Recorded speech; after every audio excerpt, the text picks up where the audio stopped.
Hello, hello, bonjour mes bien-aimés, j'espère que vous allez bien.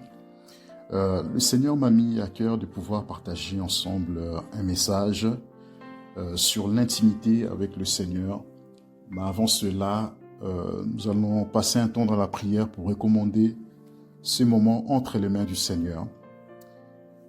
Seigneur, mon Dieu, mon roi, nous venons auprès de toi pour te rendre grâce, te dire merci, merci Adonai, merci El Shaddai, merci Elohim, le Dieu très haut, le Dieu tout-puissant, l'incomparable, c'est toi. Tu es le maître des temps et des circonstances, c'est toi qui sais toutes les choses, mon Dieu, mon roi. Oui, Seigneur, mon Dieu, mon roi, alors que nous voulons partager, Seigneur, mon Dieu, mon roi, oui, ces portions des Écritures, nous voulons, Seigneur, mon Dieu, mon roi, que tu sois au centre de toutes choses, Seigneur, mon Dieu, mon roi. Nous voulons diminuer afin que toi seul tu sois vu. Laisse que ton esprit, Seigneur, prenne le contrôle, le règne, Seigneur, mon Dieu, mon roi. Oui, Saint-Esprit, viens nous conduire, viens nous diriger. Saint-Esprit, viens, Saint-Esprit, nous révéler. Oui, Christ, car il faut que Christ soit connu, Seigneur, mon Dieu, mon roi. Il est dit, Seigneur, ô Dieu de gloire, or le Seigneur, c'est l'Esprit. Et là où il y a l'Esprit du Seigneur, là est la liberté. Merci, Seigneur, ô Dieu de gloire. Oui, Seigneur, pour ton esprit, Seigneur, mon Dieu, mon roi, qui va nous conduire, qui va nous diriger, qui va nous oindre, Seigneur, mon Dieu, mon roi. Merci, Seigneur, pour ta présence, mon Dieu, mon roi. Nous te remettons chaque cœur, chaque âme, Seigneur, ô Dieu, chaque esprit. Nous menons, Seigneur, ô Dieu, tout esprit soumis captif à l'obéissance de ta parole. Laisse que ce que tu as prévu, Seigneur, ô Dieu, que tes desseins puissent s'accomplir, Seigneur, mon Dieu, mon roi. Oui, Seigneur, ô Dieu, oui, à toi seul la gloire, la louange, mon Dieu, mon roi. À toi seul la magnificence, Père Saint, au nom puissant de Jésus, nous avons ainsi prié. Amen. Oui, donc comme je le disais, effectivement, le thème que le Seigneur m'a inspiré, c'est sur l'intimité avec le Seigneur. Pour cela, donc, on va partager deux textes majeurs. Donc le premier, c'est dans Ephésiens 5, à partir du verset 22 jusqu'au verset 23. Puis le second, ça sera dans Genèse 2, verset 24. Nous allons commencer par Ephésiens plutôt 5, verset 22 jusqu'à 33. Il est dit ceci: Femmes, que chacune soit soumise à son mari comme au Seigneur, car le mari est le chef de la femme, comme Christ est le chef de l'Église qui est son corps, et dont il est le sauveur. Or, de même que l'Église est soumise à Christ, les femmes aussi doivent l'être à leur mari en toutes choses. Marie, que chacun aime sa femme, comme Christ a aimé l'Église et s'est livré lui-même pour elle, afin de la sanctifier en la purifiant et en la lavant par l'eau de la parole, pour faire paraître devant lui cette Église glorieuse, sans tache, ni ride, ni rien de semblable, mais sainte et irréprochable. C'est ainsi que le mari doit aimer sa femme comme son propre corps. Celui qui aime sa femme s'aime lui-même, car personne n'a haï sa propre chair, mais il la nourrit et en prend soin comme Christ le fait pour l'Église, parce que nous sommes membres de son corps. C'est pourquoi l'homme quittera son père et sa mère, s'attachera à sa femme, et les deux deviendront une seule chair. Ce mystère est grand. Verset 32, je dis cela par rapport à Christ et à l'Église. Du reste, que chacun de vous aime sa femme comme lui-même et que la femme respecte son mari. Nous allons partir dans Genèse 2, verset 24. Il est dit ceci: c'est pourquoi l'homme quittera son père et sa mère et s'attachera à sa femme et ils deviendront une seule chair. Parole du Seigneur. Donc, sur ces deux textes, effectivement, la Bible, effectivement, nous parle. On est dans un cadre, effectivement, de mariage, parce qu'on ne peut pas parler d'intimité si on ne se réfère pas à cette relation de mariage. Donc, le mariage, effectivement, est, si je peux dire, la relation la plus haute qui puisse exister, effectivement, sur la terre. Donc, c'est une relation, effectivement, entre un mari et son épouse, mariés, effectivement, légalement, bibliquement, selon la volonté du Seigneur. Parce qu'aujourd'hui, le mariage étant banalisé, chacun fait à sa propre sauce, comme il l'entend, mais dans la Bible, effectivement, il y a un cadre à respecter. Il y a un cadre, il y a des principes, effectivement, oui, qui régissent effectivement le mariage. Donc, ce n'est pas, on ne parle pas ici d'une relation entre frères et sœurs ou d'une relation entre enfants et parents, non. La plus haute relation qui puisse exister en termes d'intimité, c'est la relation entre un mari et son épouse. Pourquoi? Parce que c'est là où on parle d'intimité. L'intimité, c'est quelque chose qui est profond. L'intimité, c'est une liaison, en fait, entre deux êtres, effectivement. Voilà pourquoi, dans Éphésiens,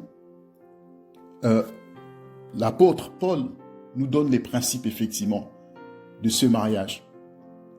Il nous parle, effectivement, de cette relation, comment la femme doit se comporter, comment l'homme, effectivement, à son tour, doit agir vis-à-vis, effectivement, de sa femme.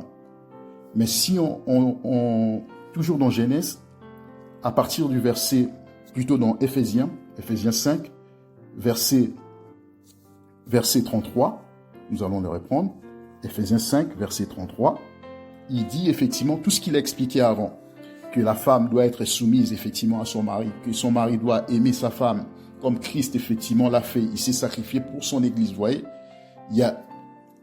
il fait une liaison en fait, entre la relation qui puisse exister entre un homme et une femme.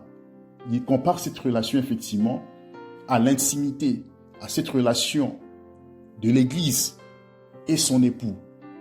Parce qu'effectivement, l'Église est l'épouse du Seigneur.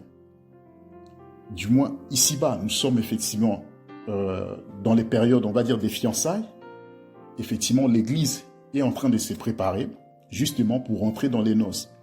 Parce que Jésus reviendra effectivement chercher cette Église, effectivement, comme il est dit, sans tache, ni ride, ni rien de semblable. Vous voyez? Donc, au verset 32, Éphésiens 5, verset 32, il dit « Ce mystère est grand. Je dis cela par rapport à Christ et à l'Église. » Vous voyez? Donc, il compare, il fait une comparaison. Pour rappel, effectivement, le mariage, c'est une institution divine. C'est un engagement sacré. Le mariage, ce n'est pas une invention humaine. Le mariage, effectivement, ça ne vient pas de l'homme. Ce n'est pas l'homme qui est à l'origine du mariage, mais c'est Christ. Puisque c'est Christ, c'est Dieu qui est à l'origine du mariage, ben c'est Dieu qui a béni le mariage au commencement. On le voit dans Genèse. Donc, lorsqu'on parle de bénédiction nuptiale, quelqu'un vous impose les mains, il déclare les paroles, cela effectivement n'a pas de sens. Parce que, pourquoi? Au commencement, on le voit, effectivement, c'est Dieu qui a béni le mariage. On peut le prendre, c'est dans Genèse. Genèse, effectivement, au chapitre 1. Genèse, au chapitre 1, versets 27 à 28. Donc, il est dit ceci. Dieu créa l'homme à son image, il le créa à l'image de Dieu, il créa l'homme et la femme. Dieu les bénit. Et Dieu leur dit, soyez féconds, multipliez, remplissez la terre, assujettissez-la et dominez sur les poissons de la mer, sur les oiseaux du ciel et sur tout animal qui se meut sur la terre. Vous voyez? Donc, on ne peut pas bénir quelque chose qui est déjà béni en fait.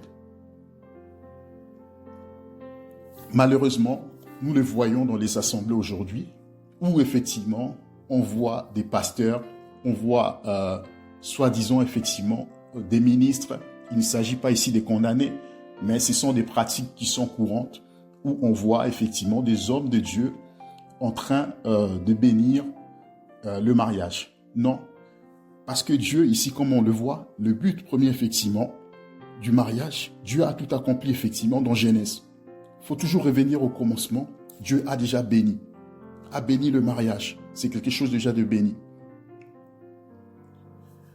Par contre, on peut effectivement recommander les nouveaux mariés entre les mains du Seigneur. Ça, il n'y a pas de souci, effectivement. Nous les voyons, effectivement, lorsque, effectivement, le Saint-Esprit a parlé en disant, mettez-moi à part plutôt Paul et Barnabas, effectivement, pour l'œuvre à laquelle je les ai appelés. Nous voyons, effectivement, les anciens se réunir, ils prièrent pour, effectivement, Paul et Barnabas, puis ils les libèrent. C'est la même chose, en fait. On ne fait que recommander les personnes entre les mains du Seigneur. Parce que nous ne sommes pas garants du mariage. Vous voyez? C'est Christ seul qui est le fondement du mariage. Et lorsque ça ne va pas, les personnes doivent effectivement avoir recours au Seigneur seul. Parce que c'est lui seul qui est le roc par excellence. Lorsqu'il y a des situations compliquées, ne prenez pas la place du Seigneur. Il faut que les personnes aient pour fondement le Seigneur lui seul. Après, on ne dit pas effectivement que des personnes n'ont pas besoin de conseils, non. Mais le premier fondement doit être Christ. Christ doit être au centre de toutes choses. Christ doit être le seul, effectivement, oui, qui est le garant. Un homme ne peut pas prendre la place du Seigneur parce que le Seigneur connaît ses enfants.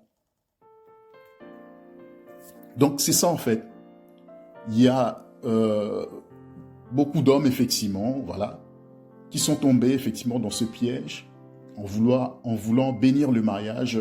Non, parce que le mariage, c'est déjà quelque chose de béni. Parce que si on revient au commencement, lorsque ces personnes se sont rencontrées, personne n'était là. Personne n'était là, mais Dieu était là. Pourquoi? Parce que Dieu est le commencement. Il est l'alpha et l'oméga. Il est le commencement et la fin de toutes choses. Donc c'est Dieu qui est l'instituteur du mariage. Et un mariage parfait, effectivement, Christ doit être au centre. Dans ce mariage, effectivement, Christ doit être au centre, Christ doit être célébré, Christ doit être glorifié. Parce que le mariage chrétien est régi par des principes, dont, effectivement, l'apôtre qui est en train de nous expliquer, effectivement, comment on doit se comporter, comment on doit faire dans ce mariage. Et la base, effectivement, un des principes clés, c'est l'amour. Lorsqu'il n'y a pas d'amour, on ne peut pas bâtir. Parce que Christ, lui-même, effectivement, il se tient toujours à la porte de notre cœur. Il frappe. Si quelqu'un entend et ouvre, il va rentrer, effectivement, dans le cœur de la personne. C'est la même chose, effectivement, au niveau du mariage. Parce que l'amour de Dieu a été répandu dans nos cœurs par le Saint-Esprit. Donc, sans l'amour, aucun mariage ne peut tenir. Or, l'amour, effectivement, c'est la personne de Dieu. L'amour, c'est Christ lui-même. Vous voyez? Ici, effectivement, on nous dit, les deux deviendront une seule chair. Pour devenir une seule chair, effectivement, il faut qu'il y ait cet amour. Il faut qu'il y ait, effectivement, cette attractivité, en fait. Il faut qu'il y ait l'union, en fait, de deux êtres. Quoique, effectivement, à notre époque, on parle effectivement du viol, on parle de toutes ces choses, mais le véritable mariage est basé sur l'amour. Parce que l'amour parfait bannit la crainte. L'amour parfait bannit la peur, en fait. Lorsqu'il n'y a pas l'amour, c'est le contraire de l'amour que l'on va voir, effectivement. 1 Corinthiens 13 en parle, effectivement. Il définit ce que c'est l'amour. Mais lorsqu'il n'y a pas l'amour, c'est le contraire. On voit qu'il y a la méfiance, il y aura les soupçons, il y aura effectivement ce manque de confiance, il y aura la peur, il y aura toutes ces choses, en fait. Or, Dieu, effectivement, il veut qu'on soit intime. Dieu, il veut effectivement, oui, rentrer dans notre cœur. Il veut être en harmonie, en fait. Et cette harmonie, effectivement, découle que lorsqu'effectivement, il y a cet amour. La crainte du Seigneur découle que lorsqu'il y a l'amour du Seigneur. La vraie crainte. On ne peut pas craindre Dieu, effectivement, s'il n'y a pas l'amour. On le voit effectivement dans le mariage.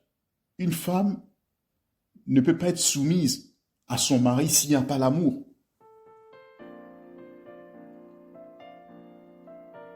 Et c'est ce que le Seigneur veut. C'est la même chose pour son Église, en fait, qui est l'amour, en fait. Et lorsqu'il y a l'amour véritable, tout va découler, la crainte, la soumission, le respect.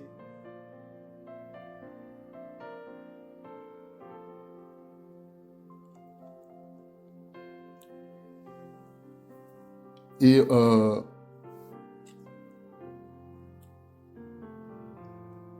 lorsqu'on s'attache au Seigneur, comme dans le mariage, effectivement, il dit les deux deviendront une seule chair, comme on l'a lu. Plus on est intime avec le Seigneur, plus le Seigneur déverse sa grâce, en fait. Plus le Seigneur déverse, en fait, sa semence, en fait, en nous. Plus le Seigneur, effectivement, déverse sa nature en nous, en fait.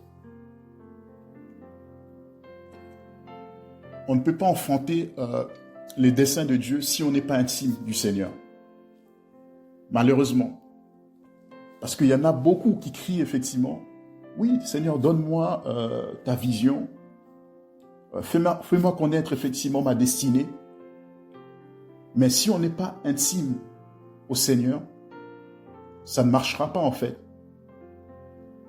Parce que Dieu vient déposer sa semence que lorsqu'on est intime à lui.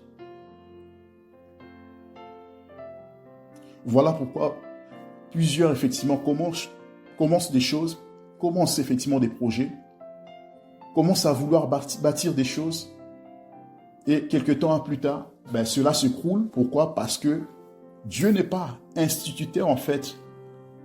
Dieu n'a pas été au commencement. Ils n'ont pas cherché le cœur du Seigneur. On peut avoir des bonnes intentions, mais si le Seigneur n'est pas, effectivement, dans un projet, si le Seigneur, comme il est dit, si l'Éternel ne bâtit une maison, ceux qui la bâtissent, oui, travaillent en vain. Si l'Éternel ne garde la ville, ceux qui la gardent veillent en vain. Selon Psaume, effectivement. Il faut que le Seigneur soit le bâtisseur de toutes les choses. Il faut que le Seigneur soit au centre de toutes les choses. Il faut que nous soyons intimes du Seigneur. Il faut qu'on se consacre effectivement à la parole du Seigneur pour être intime du Seigneur. On ne peut pas être intime du Seigneur si on néglige effectivement sa parole, en fait, parce que Christ est dans sa parole. Il est dit, ta parole est une lumière à mes pieds. Ta parole nous éclaire, effectivement. Si on n'est pas, effectivement, dans sa parole, il y aura la sécheresse, en fait. On ne peut pas produire des fruits. Selon qu'il est dit, effectivement, dans Psaume 1, on va le lire, effectivement. Psaume, chapitre 1.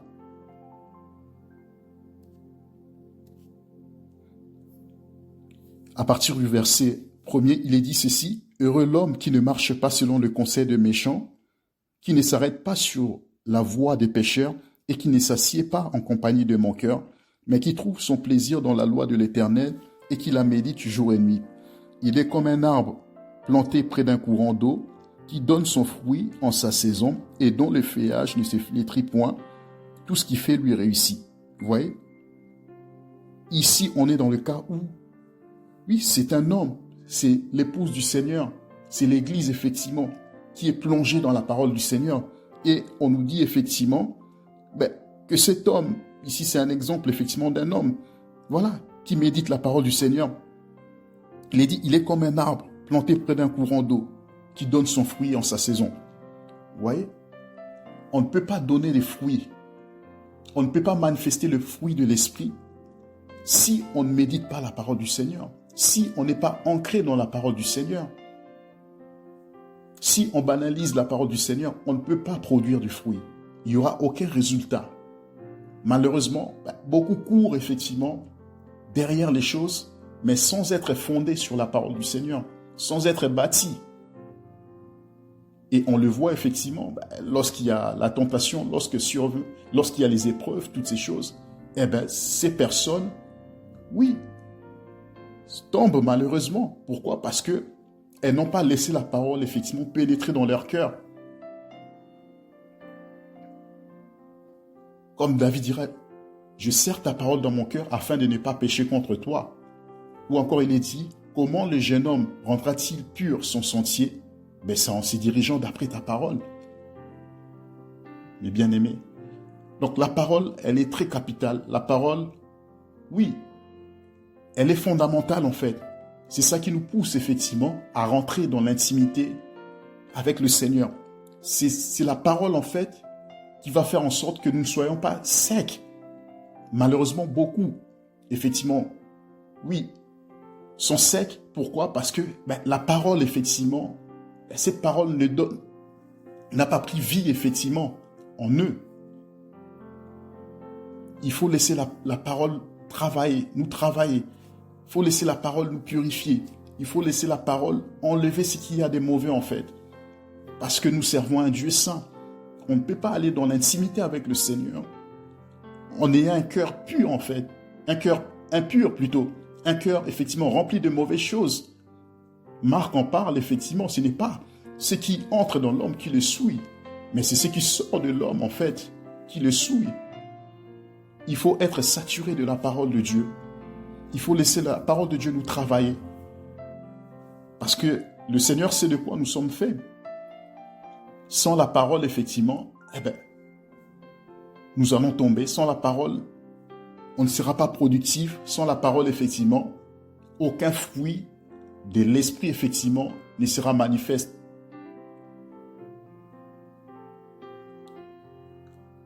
Il faut laisser la parole nous travailler. C'est alors, effectivement, que nous allons manifester le fruit de l'esprit, comme il est dit dans Galates 5, 22. Or, le fruit de l'esprit, c'est la paix, la joie, l'amour, la patience, la douceur, la maîtrise de soi. Toutes ces choses, effectivement, ne peuvent sortir que lorsqu'effectivement, on est ancré dans la parole. Lorsqu'on laisse la parole nous travailler.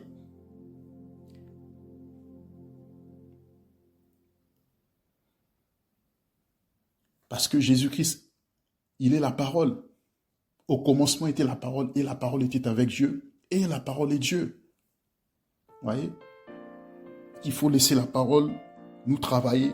Il faut laisser la parole, oui, nous changer notre mentalité, notre façon de concevoir des choses.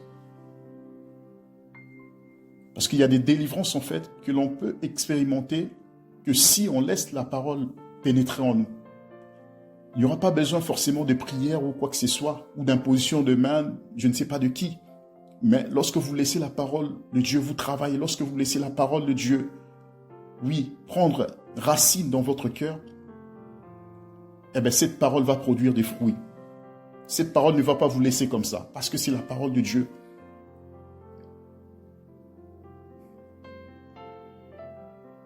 Et c'est ça qui va nous pousser, effectivement, dans l'intimité aussi. Et c'est ça qui va nous pousser aussi à connaître le cœur du Seigneur. C'est donc qu'il est dit, effectivement, dans Osée, mon peuple périt faute de connaissance. Lorsqu'on n'a pas la connaissance au niveau de la parole, on périt.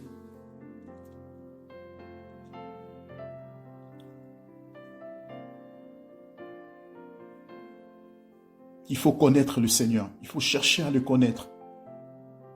Et ce n'est pas un exercice facile, mais nous avons besoin du Saint-Esprit. C'est le Saint-Esprit qui vient effectivement, qui nous vient en aide. C'est le Saint-Esprit qui nous conduit dans la justice, dans la droiture. C'est le Saint-Esprit qui connaît nos failles et il nous vient en aide. Il est le Paraclétos, il est le Paraclet, le conducteur. Nous devons apprendre à écouter le Seigneur par son esprit. Il est dit que le Seigneur parle tantôt d'une manière, tantôt d'une autre, mais l'homme n'y prend pas garde. Malheureusement, on écoute beaucoup plus les humains, on écoute beaucoup plus les hommes de Dieu, les pasteurs, les apôtres. Non, un homme ne peut pas prendre la place de Dieu. Il faut respecter les hommes, oui. Mais il faut écouter le Seigneur. Qu'est-ce que le Seigneur te dit dans l'intimité?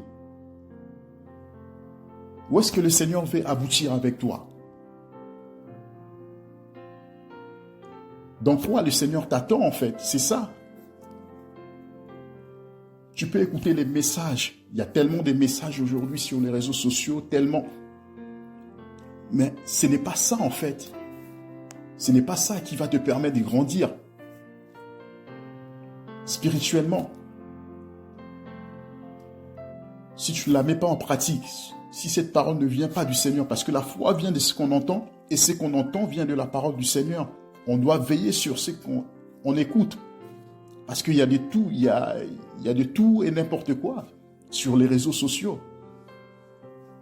On s'étend de la fin, on doit être au pied du Seigneur, chercher l'intimité.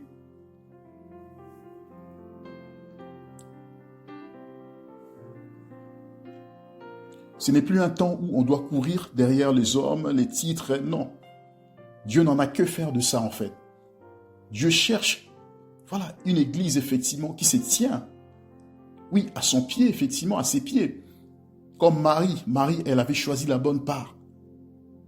Et la Bible précise celle qui ne lui sera pas ôtée. Vous voyez, elle était pourquoi? Parce que Marie, elle était au pied du Seigneur.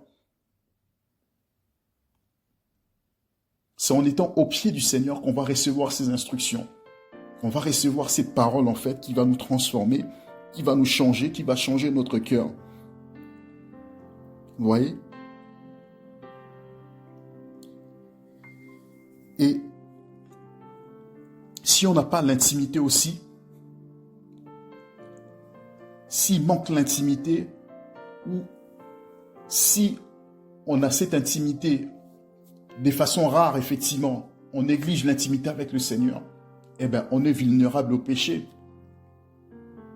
C'est par là aussi que rentre la convoitise. Lorsqu'il manque l'intimité dans un couple, dans un mariage, c'est là où l'ennemi, effectivement, peut rentrer facilement. Pourquoi? Parce que le diable est rusé. Lorsqu'il n'y a pas d'intimité, on commence à regarder ce qui se passe ailleurs. Or, le but premier du mariage, en fait, c'est les deux deviendront une seule chair. Vous voyez? C'est l'intimité. C'est dans cette intimité qu'on va pouvoir enfanter. C'est dans cette intimité qu'on va pouvoir donner naissance. Oui, donner naissance à des vies. Enfanter des projets. Mais lorsqu'il manque l'intimité, eh bien, on est vulnérable face à la convoitise. La Bible, effectivement, en parle de la convoitise. On va prendre Jacques 1. Jacques 1, verset 15. Jacques 1, verset 15. Il est dit ceci. On va même commencer plus haut.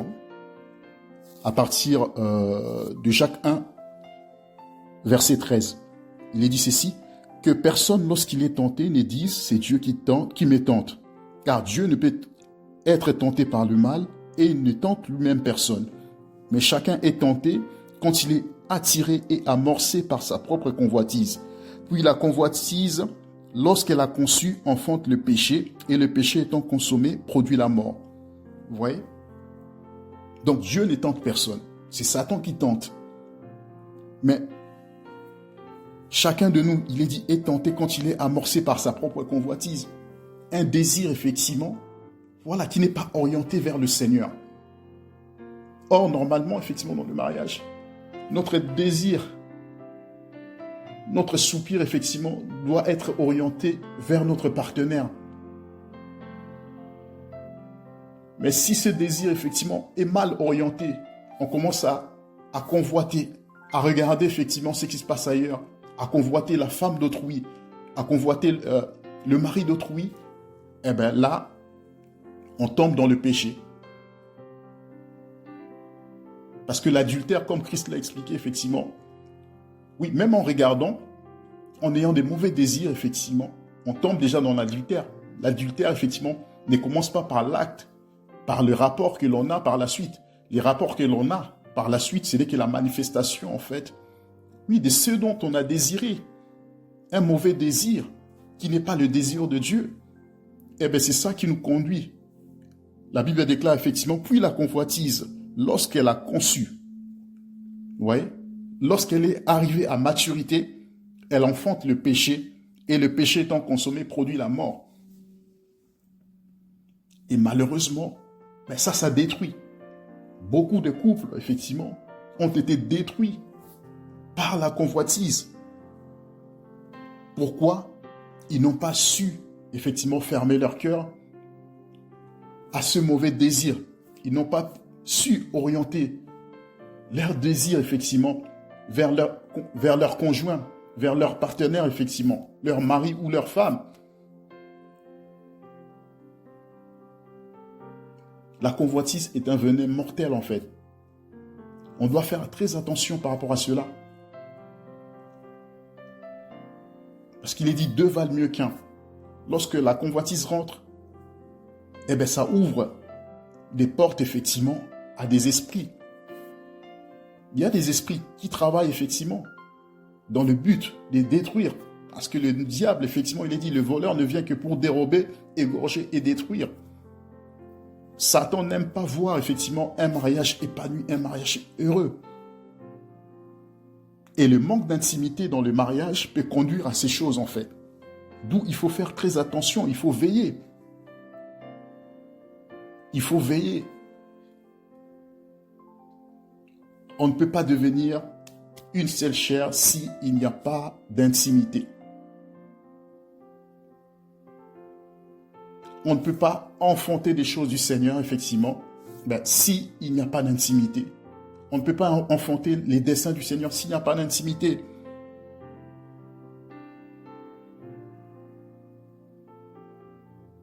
Or, notre Dieu est un Dieu saint. C'est un Dieu, on oublie effectivement cet aspect aussi, parce que notre Dieu, c'est un Dieu jaloux aussi. On a été créé, voilà, pour le glorifier lui seul, en fait. Lui seul mérite notre attention, en fait.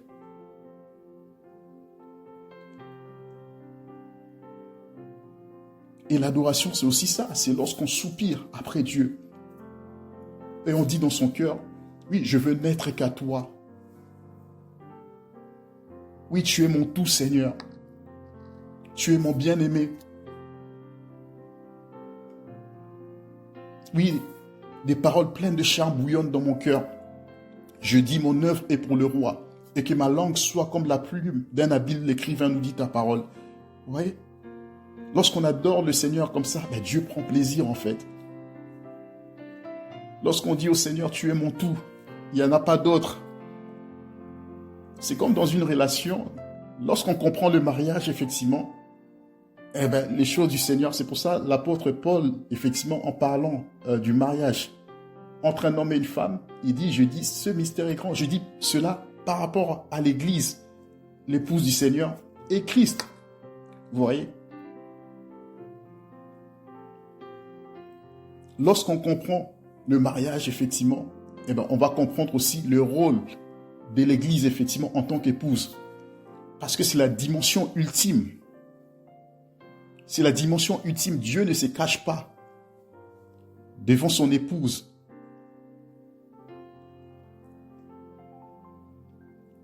Vous voyez? C'est que envers son conjoint, envers sa femme ou son mari, effectivement, qu'on peut se mettre, effectivement, à découvert. On peut se mettre, voilà. On peut tout enlever. On peut se mettre à nu.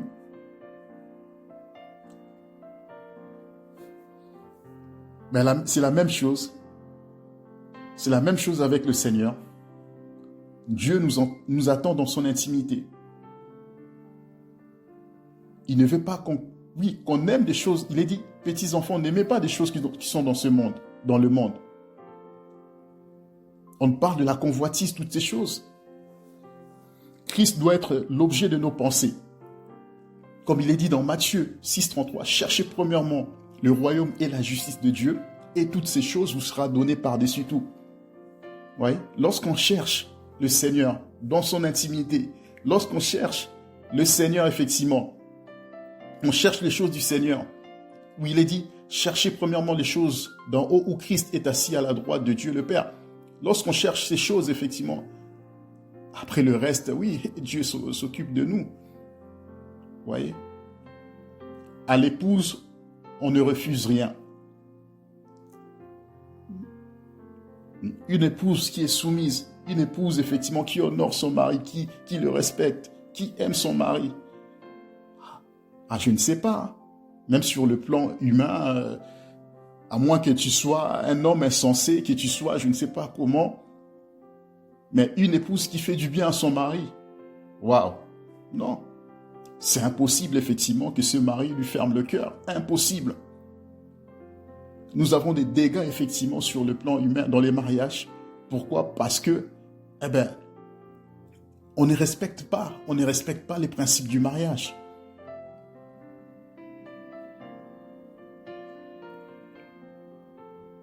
On n'est pas à notre place, en fait. En tant qu'épouse, on n'est pas à notre place. Et c'est la dimension que le Seigneur veut manifester en ces temps de la fin. Pour accomplir ses desseins, il faut être une épouse, effectivement. Lorsque le Seigneur parle, effectivement, des projets, je connais les projets que j'ai formés pour toi, pour vous. Projets de paix, non de malheur, afin que vous ayez un avenir et de l'espérance. Mais vous ne pouvez pas manifester ces projets si vous n'êtes pas la dimension de l'épouse. Selon Jérémie 26, vous ne pouvez pas les manifester. Vous ne pouvez pas expérimenter la pluie de la première et de l'arrière-saison. Voilà, si l'Église n'arrive pas à cette dimension de l'épouse qui cherche réellement une intimité parfaite avec le Seigneur, on ne peut pas l'expérimenter. On va beaucoup parler, on va beaucoup faire des actions, mais ça ne va pas aboutir parce que Dieu voit le cœur, en fait. Dieu voit notre cœur. On ne peut pas tromper le Seigneur. Le Seigneur nous appelle à son intimité. Pourquoi? C'est à notre avantage, en fait. C'est à notre avantage en tant qu'Église. Si on veut expérimenter la puissance de Dieu, si on veut expérimenter les guérisons, si on veut expérimenter la gloire de Dieu, si on veut expérimenter le réveil, oui, sans forcer, il faut rentrer dans cette dimension de l'épouse, en fait. Chercher Dieu dans l'intimité. Et comment on cherche le Seigneur dans son intimité? On l'a évoqué tout à l'heure. C'est déjà Dieu se trouve dans sa parole. Il faut apprendre à méditer la parole du Seigneur. Il faut apprendre à les chercher, à les connaître dans l'intimité. Il est dit que ces livres de la loi, oui, ne s'éloignent point de ta bouche. Médite-le jour et nuit. C'est ainsi que tu auras du succès dans tout ce que tu vas entreprendre.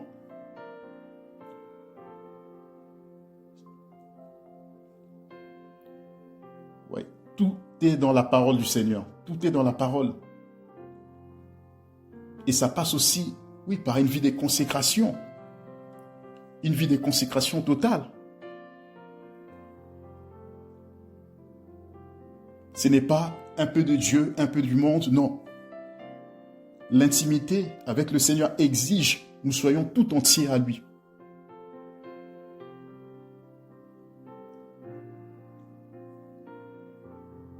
On ne fait pas de moitié-moitié, non, non, non. Moite-moite, comme on dit, non, non, non. Il veut qu'on soit tout entier à lui. Ce n'est pas je tolère un peu de péché, un peu d'impudicité, d'adultère ou je ne sais pas de mensonge. Non.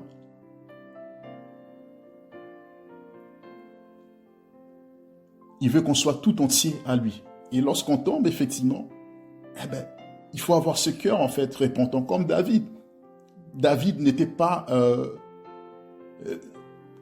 comment dirais-je, n'était pas un homme sans péché, non. Il a commis beaucoup d'erreurs dans son parcours, David. Mais lorsque Dieu donne un témoignage à un homme, le témoignage de Dieu est plus grand que celui des hommes. Vous voyez? C'est pour ça que j'aime le témoignage de Dieu. Quand bien même les hommes peuvent te coller des étiquettes, dire tu es ceci, tu es cela, mais si Dieu dit le contraire, sache que le témoignage de Dieu est plus grand que celui des hommes. Parce que Dieu voit le cœur, justement. Et Dieu dit à David qu'il est l'homme selon son cœur. Vous voyez? Alors que David, il a tué. Il a commis l'adultère. Mais David avait ce cœur repentant. Lorsqu'on tombe, effectivement, il faut avoir cette humilité, en fait, de pouvoir demander pardon au Seigneur. Là, j'ai mal fait, j'ai mal agi. Seigneur, je te demande pardon. Et une vraie repentance, effectivement, oui, exige effectivement que nous abandonnons complètement, totalement. Oui, la chose. Ce n'est pas je tombe, je demande pardon, Non, non, non, ce n'est pas ça. Il faut demander la grâce au Seigneur. Il est dit, ce n'est pas à dire que nous sommes capables de concevoir quelque chose comme si venant de nous-mêmes. Mais au contraire, notre capacité vient de Dieu. C'est Dieu qui nous rend capables. Vous voyez? C'est Dieu qui produit en nous le vouloir et le faire selon son bon plaisir. Il faut apprendre à crier au Seigneur. Selon Psaume 34, il faut apprendre à crier au Seigneur. Il dit, lorsque le juste crie, l'Éternel l'entend et il les délivre de toutes ses détresses. Ou encore, lorsque le malheureux crie, le Seigneur entend, il les sauve de toutes ses détresses. Oui. Il faut apprendre à demander pardon, à crier. Seigneur, extirpe ce mal, extirpe ce péché. Parce que le péché, le salaire du péché, nous dit la parole, c'est la mort. Le péché, c'est ce qui nous éloigne de Dieu. Il dit non, la main de l'Éternel n'est pas courte pour nous sauver, pour nous guérir, pour nous libérer, pour nous bénir. Mais ce sont nos crimes, nos fautes, nos péchés qui nous cachent sa face.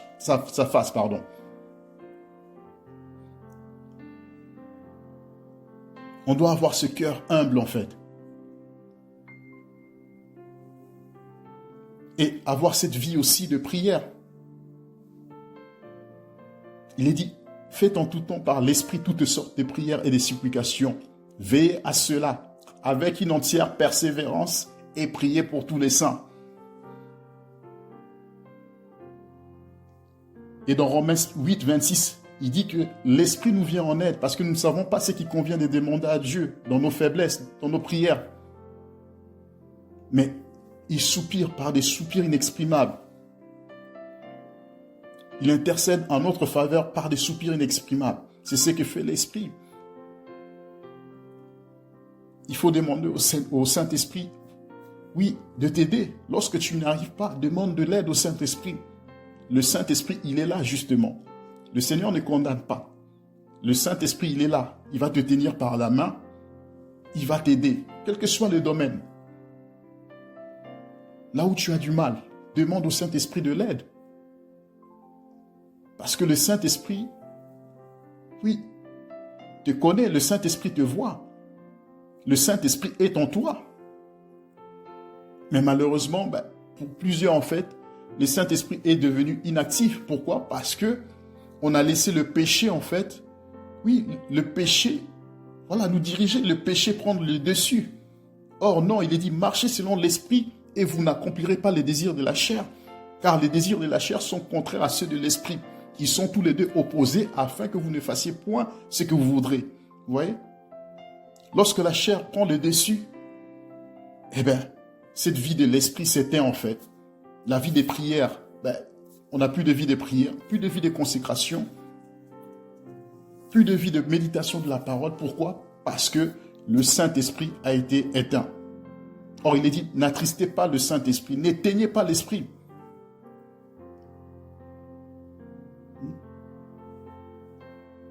Selon 1 Thessaloniciens, n'éteignez pas l'Esprit.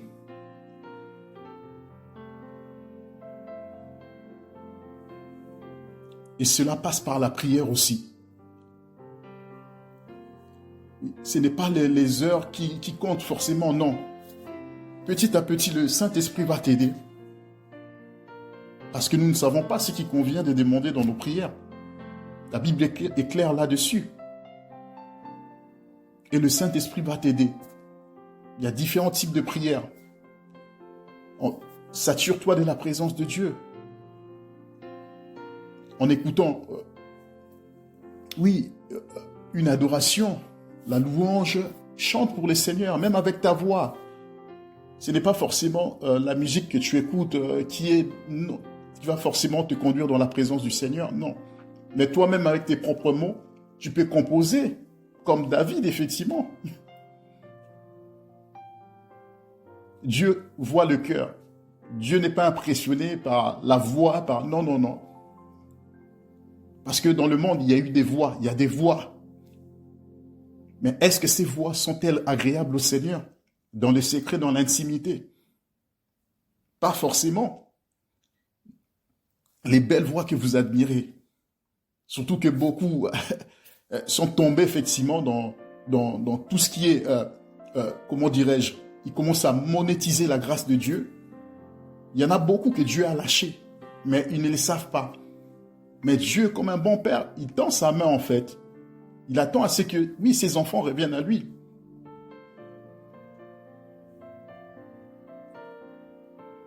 Donc, il faut faire attention aussi aux voix que nous écoutons, les musiques, tout ça. Vous-même, vous pouvez composer toi-même. Demande à Dieu d'écrire des chants nouveaux. Même avec ta voix de casserole, on peut dire ça toi-même. Soupire après cela. Et le Seigneur entend. Donc, il y a la louange, l'adoration, il y a des prières de supplication, toutes ces choses. Demande à Dieu de t'accorder le don de parler en langue, la prière en langue, effectivement. Parce que nos mots sont limités. Nos mots sont si faibles. Mais avec la prière en langue, on dit des mystères, en fait. Et on s'édifie soi-même, en fait. Dieu est puissant, en fait. Dieu est capable de relâcher sa grâce et de t'accorder ce dont il manque. Soupire après le Seigneur.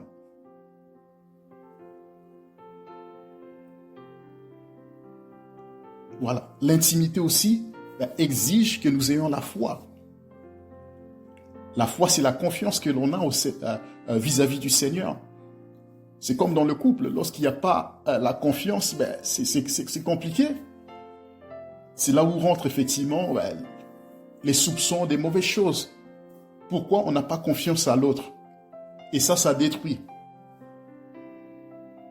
C'est source de beaucoup de choses. Des querelles, des disputes, des tensions. Pourquoi? Parce qu'on n'a pas confiance à l'autre. Or, le Seigneur, en tant que chef, effectivement, il a besoin que nous ayons la foi, en fait, pour marcher avec lui. Parce que c'est lui qui est notre modèle, notre chef. C'est lui qui doit nous conduire.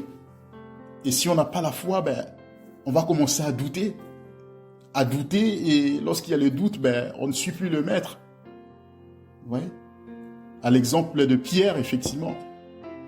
Pierre qui a marché sur l'eau. Au départ, effectivement, il avait marché sur la parole du Seigneur. Mais lorsque le doute est venu, Pierre a commencé à douter. C'est là où, effectivement, il a commencé à s'enfoncer dans l'eau. Ouais. Il est dit dans Hébreux 10, 38, « Et mon juste vivra par la foi, mais s'il se retire, mon âme ne prend pas plaisir en lui. Et nous ne sommes pas de ceux-là qui se retirent pour se perdre, mais nous sommes de ceux-là qui ont la foi pour sauver leur âme. » Ouais. Donc, l'intimité avec le Seigneur exige que nous ayons la foi. La foi en celui qui nous a appelés. Pas la foi parce que nous voyons des choses, non. Ça, ce n'est plus la foi. La foi, même quand tout semble effectivement sombre, même lorsqu'il y a des difficultés, lorsqu'il y a des tempêtes, toutes ces choses.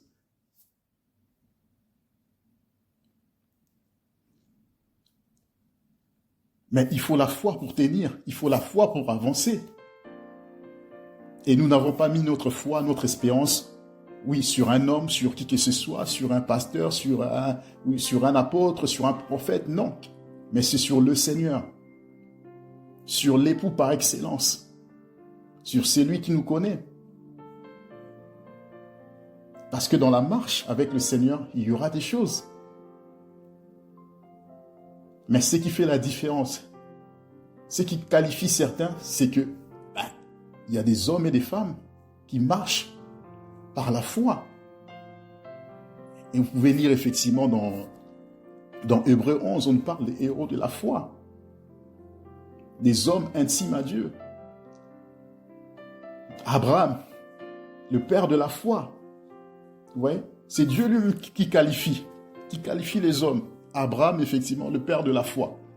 Et ça, c'est attesté, scellé, approuvé, validé. On ne pourra pas changer ça. David, l'homme selon mon cœur, selon le cœur du Seigneur. Vous voyez? Pourquoi? Parce que c'était des hommes de foi. Et il y en a plusieurs. Des Gédéon, des Samuel, des David. Vous voyez? Des Jacob, il y a tellement d'exemples. Des Daniel, des David. Ouais. Des hommes de foi. Il y a tellement d'exemples. Et l'intimité exige, voilà, que nous ayons la foi. Sinon, moindre circonstance, oui, on va baisser la garde, on va commencer à douter, on va commencer à paniquer. Non, ce n'est pas ce que le Seigneur veut. Donc, l'intimité, c'est capital en fait. C'est capital. Et cette intimité, exige, que nous ayons l'amour en fait. L'amour est le socle en fait de l'intimité que l'on peut avoir avec vis-à-vis du Seigneur. Oui, vous lirez effectivement 1 Corinthiens 13 effectivement qui nous parle de l'amour. Donc l'amour véritable, c'est Christ en fait. Et nous avons besoin de Christ. Tout comme dans le mariage terrestre, on a besoin effectivement de son partenaire, de son mari, de sa femme. Mais l'Église aussi a besoin, de Jésus-Christ. Sans le Seigneur, on n'aboutira à rien. On fera du bruit, mais il n'y aura rien qui va se produire. On ne va rien enfanter. On ne va rien enfanter en termes de vision. On ne va rien enfanter en termes, effectivement, même dans l'évangélisation. Pour que les âmes soient sauvées, c'est l'amour, en fait. C'est dans l'intimité, en fait, qu'on pourra voir toutes ces choses se manifester. Lorsqu'on est intime du Seigneur, on va réclamer des nations au Seigneur. On va réclamer, on va réclamer le salut de nos territoires, de nos familles. On va réclamer le salut de nos collègues. On va réclamer le salut de nos nations. Et lorsqu'on est intime au Seigneur, on l'a vu, nous l'avons vu avec Abraham, effectivement. Lorsque Lot, effectivement, était arraché par les ennemis, mais il y a eu un intime du Seigneur qui a intercédé pour Lot. Oui. C'est l'intimité qui fait la différence. On peut avoir des titres, on peut être je ne sais pas comment, ce n'est pas ça. Ce n'est pas ça qui qualifie devant Dieu. Parce que Dieu sait dans le secret qui nous sommes. Dieu connaît ses enfants dans le secret. Ce n'est plus le temps de mascarade ou non, de plaire aux hommes, non, c'est fini. Ce temps est résolu. C'est le temps de chercher à plaire au Seigneur. Et cela passe par l'intimité. Voilà ce que j'avais à dire en tout cas. Ce n'est pas un message de condamnation. Ce n'est pas un message pour blesser qui que ce soit. Mais c'est dans le but de construire, nous pousser encore à chercher le Seigneur. Parce que le Seigneur veut faire des grandes choses. Mais il cherche des vases qui sont disponibles et disposés dans son intimité. Voilà, que le Seigneur vous bénisse abondamment. Seigneur, mon Dieu, mon roi, nous te bénissons, nous te magnifions. Merci pour ta parole, ô Dieu de gloire. La Bible déclare, dans leur détresse, ils crièrent à l'Éternel, et l'Éternel envoya sa parole, et sa parole les délivra, et sa parole les guérit. La foi vient de ce qu'on entend, et ce qu'on entend vient de la parole de Dieu, vient de la parole de Christ, mon Dieu, mon roi. Oui, Seigneur, mon Dieu, c'est toi qui m'as inspiré, Seigneur, ce message. Je te prie, Seigneur, mon Dieu, mon roi, pour mes bien-aimés, Seigneur, ô Dieu, que là où ils sont, Seigneur, ô Dieu, que tu puisses les localiser, que tu puisses les remplir encore de ton esprit, Seigneur, mon Dieu, mon roi. Qu'ils puissent encore aller en eau profonde, oui, dans ton intimité, oh Dieu, te chercher au quotidien, Seigneur, mon Dieu, mon roi. Être des hommes et des femmes, Seigneur, oh Dieu, soumis à Christ, obéissant à Christ, consacrés, Seigneur, mon Dieu, mon roi.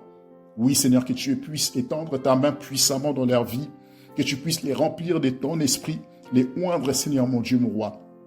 Il est dit, Seigneur, oh Dieu, que c'est Dieu qui produit en nous le vouloir et le faire selon ton bon plaisir. En nous-mêmes, nous n'arriverons pas. En nous-mêmes, Seigneur, nous ne pouvons rien faire. Mais nous avons besoin de toi, besoin de ta grâce, mon Dieu, mon roi. Besoin, oui, Seigneur, oh Dieu, de ton esprit, de ta puissance, mon Dieu, mon roi. Oui, viens nous remplir, viens les remplir, Seigneur, oh Dieu. Viens les saisir, mon Dieu, mon roi. Viens illuminer encore les yeux de leur cœur, Seigneur, mon Dieu, mon roi. Il est dit, mon peuple périt faute de connaissance, mon Dieu, mon roi. Il est dit, vous connaîtrez la vérité, et la vérité vous rendra libre. La vérité vous affranchira, Seigneur, mon Dieu, mon roi. Que, Seigneur, oh Dieu, ta main, Seigneur, oh Dieu, soit sur chacun d'entre eux, Seigneur, mon Dieu, mon roi. Étends ta main de grâce, mon Dieu, mon roi. Que ton nom soit béni, que ton nom soit magnifié. Merci, Seigneur, au nom de Jésus. Amen. Merci, mes bien-aimés. Que le Seigneur vous bénisse abondamment et à très bientôt. Au revoir.